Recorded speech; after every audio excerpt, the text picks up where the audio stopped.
अस्सलामुअलैकुम बच्चों, आज हम एक प्यारी सी कहानी सुनाएंगे। कहानी नन्ही ईमानदार चिड़िया।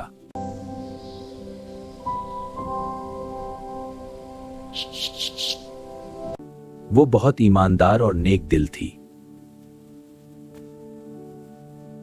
एक दिन उसे जमीन पर सोने का सिक्का मिला। चिड़िया बोली, ये मेरा नहीं, मुझे मालिक ढूंढना होगा। मेरा सिक्का गुम हो गया है। चिड़िया ने खुशी से सिक्का गुलहरी को दे दिया। ऊपर एक अक्लमंद आलू सब कुछ देख रहा था।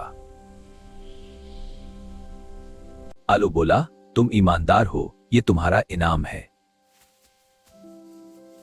सब जानवर बहुत खुश हो गए।